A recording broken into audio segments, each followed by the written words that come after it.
Como é que alguém simplesmente some da face da Terra e nunca mais é encontrado? Nem uma pegada, nem uma chamada, nada. Como se tivesse sido apagado da realidade, sem deixar um único indício para trás. Pessoas desaparecem todos os dias, mas há algo diferente quando os rastros são absolutamente nulos.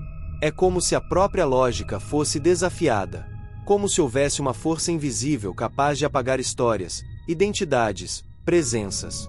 E o mais assustador, sem deixar espaço para respostas. Fecha os olhos por um segundo. Visualiza alguém que você ama, um amigo, um parente, talvez você mesmo. Agora imagina essa pessoa desaparecendo sem qualquer explicação. Uma hora está ali, com compromissos, planos, conversas, e de repente, silêncio absoluto. Nem despedida, nem ruído. O tempo passa, os dias viram semanas, os meses viram anos. E nenhuma resposta vem. Não é só sobre a ausência física. É sobre o vazio emocional que se instala.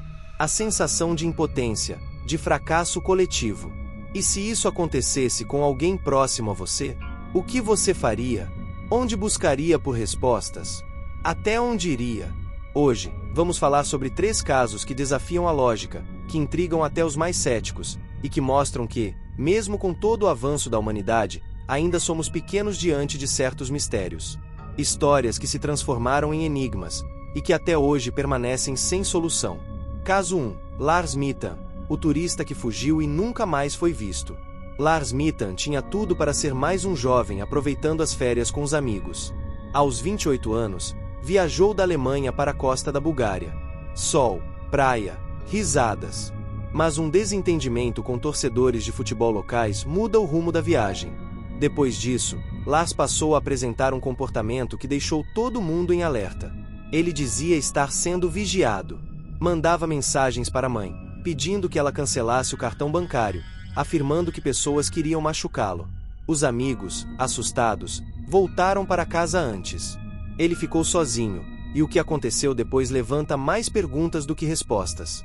Foi ao médico por causa de uma lesão no ouvido, e chegou a ir ao aeroporto para embarcar de volta à Alemanha. Mas, pouco antes do embarque, algo aconteceu. As câmeras registraram ele saindo correndo desesperadamente pelo terminal, atravessando a pista, subindo um barranco, sumindo numa área de mata. Nunca mais se soube dele. E o mais perturbador, ele deixou para trás documentos, bagagens, tudo. Quem foge deixando tudo? Por que ele estava tão assustado? Foi paranoia? Algum tipo de surto? Ou ele realmente sabia de algo que nós não sabemos? A repercussão do caso foi mundial. Especialistas em comportamento humano, policiais, investigadores particulares, todos tentaram, de alguma forma, montar esse quebra-cabeça. Teorias foram criadas, desde perseguições reais até envolvimento com experimentos secretos. Nada foi comprovado. E o desaparecimento de Lars continua como uma das histórias mais enigmáticas da Europa. Caso 2. Brandon Swanson. A ligação misteriosa. Brandon era um jovem de 19 anos, universitário, daqueles que você diria ser certinho. Em maio de 2008, voltando de uma comemoração com amigos, ele perdeu o controle do carro numa estrada rural em Minnesota. Não ficou ferido, ligou para os pais e pediu ajuda. Até aí, tudo parecia normal. Durante a chamada, ele disse que ia andar até a cidade mais próxima. E os pais ficaram na linha com ele, por 47 minutos. Uma conversa tensa, cheia de sons ambiente. Em certo momento, ele disse algo como "oh, não", e o silêncio. O celular continuou tocando por dias, mas nunca mais foi atendido. O carro foi localizado em uma região completamente diferente de onde ele dizia estar. Cães seguiram rastros até perto de um rio, mas não havia corpos, roupas, nada. Nenhum indício de luta, fuga, afogamento. Nada que explicasse aquele último instante. Os investigadores refizeram caminhos, entrevistaram todos os amigos, verificaram ligações telefônicas. Nada adiantou. Brandon desapareceu no meio de um campo aberto, em uma noite clara, enquanto falava ao telefone com os próprios pais. E até hoje, mais de uma década depois, os pais continuam tentando manter viva a memória do filho, pressionando as autoridades por novas investigações, por novas buscas. Mas o tempo passou, as evidências sumiram, e a esperança, essa resiste, mas sangra. Caso 3. Pauline Picardi, a menina que voltou. Mas não era ela. Esse é um dos casos mais desconcertantes do século passado.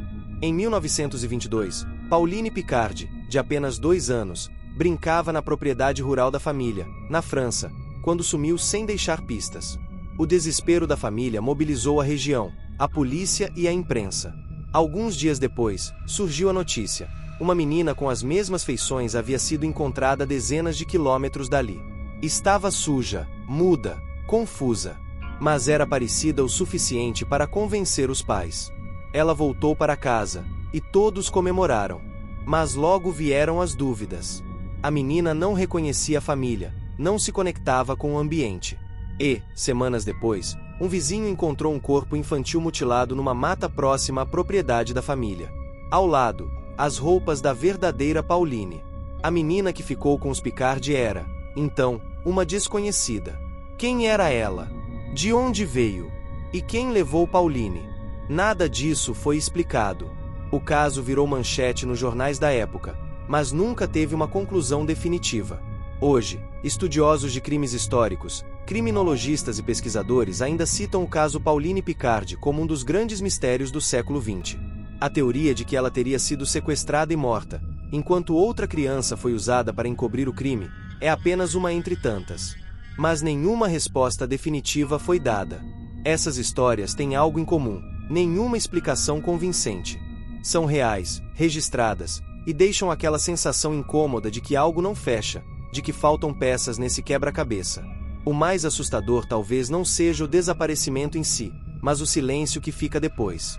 As perguntas que nunca se calam. As famílias que seguem vivendo entre a esperança e a agonia de nunca saber. A angústia de lidar com o invisível, com o incerto, com o tempo que passa sem nenhuma pista nova. Agora eu te pergunto, o que você acha que aconteceu com Lars, Brandon e Pauline? Você acredita em coincidências? Em explicações racionais? Ou talvez em algo que ainda está muito além da nossa compreensão? Escreve aqui nos comentários a sua teoria. Vamos juntos construir novas possibilidades. Porque se tem uma coisa que aprendemos no Além do Mistério, é que a verdade pode estar escondida nos lugares mais improváveis. E a busca por respostas, essa nunca termina.